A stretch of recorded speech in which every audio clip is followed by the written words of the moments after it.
یہ کہانی اس گھرانے کی ہے جس میں ایک یتیم بچہ پرورش پا رہا ہے اور اس گھر میں غربت، تنگی اور افلاس کے ڈیرے ہیں، لیکن اس کے باوجود اس بیٹی کی ماں اپنا تن من دھن قربان کر کے اپنے بیٹے کو کامیاب کرواتی ہے۔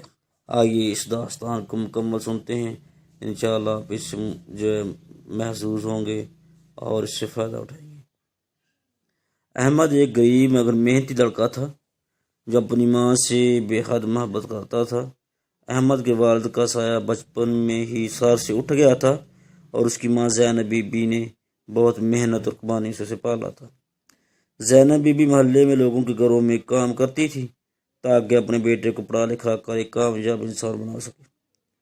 احمد جانتا تھا کہ اس کی ماں نے اس کے لیے کتنی مشکلات برداشت کی ہیں، اس لیے وہ دن رات محنت سے پڑھتا تاکہ ایک دن اپنی ماں کی زندگی بدل سکے۔ وقت گزرتا گیا اور علی نے ایک بڑی یونیورسٹی میں اسکالرشپ حاصل کر لیا۔ یہ دن زینب بی بی کے لیے سب سے خوشی کا دن تھا۔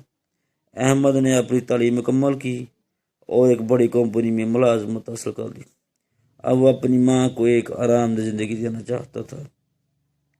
ایک دن احمد اپنی ماں کے لیے ایک نیا گھر لے کر آیا اور انہیں حیران کر دیا۔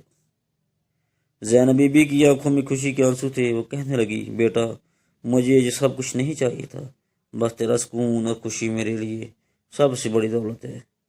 احمد نے ماں کے ہاتھ تھام کر کہا، امی اگر آج میں کامیاب ہوں تو یہ سب آپ کی قربانیوں کی بدولت ہے، آپ میرے لیے سب کچھ ہیں۔ یہ سن کر زینب بی بی نے اپنے بیٹے کو گلے لگا لیا اور دونوں کی آنکھوں میں خوشی کے آنسو بہنے لگے۔ ماں اور بیٹے کا رشتہ دنیا کا سب سے خالص اور بے غرض رشتہ ہوتا ہے۔ ماں کی دعائیں ہی اولاد کو کامیابی کی راہ پر گامزن کرتی ہیں۔ اس کہانی سے ہمیں سبق ملتا ہے کہ انسان جتنی مرضی محنت کر لے لیکن اس کے پیچھے اس کے بڑوں، اس کے والدین کا انتہائی ساتھ ہوتا ہے۔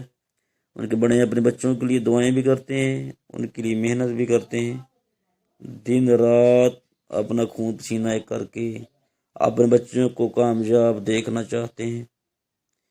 تو اس لیے یہ کہانی ان بچوں کے لیے ہے جو سمجھتے ہیں کہ ہم اپنی محنت کے بال بوتے پر کامیاب ہوئے ہیں اور وہ اپنے والدین کو اگنور کرنے کی کوشش کرتے ہیں، حالانکہ انہیں پتہ نہیں کہ انہیں کس طرح ان کے والدین نے پالا پوسا بڑا کیا، ان کے لیے محنت کی اور انہیں تعلیم دلوائی اور ان کو کامیابی کے دہانے پر پہنچایا۔ لہذا ہمیں سب کو چاہیے کہ اپنے بڑوں اسپیشلی اپنے والدین کا خصوصاً احترام کریں اور جہاں تک ہو سکے ان کی خدمت کریں۔ یہ کہانی اس گھرانے کی ہے جس میں ایک یتیم بچہ پرورش پا رہا ہے اور اس گھر میں غربت، تنگی اور افلاس کے ڈیرے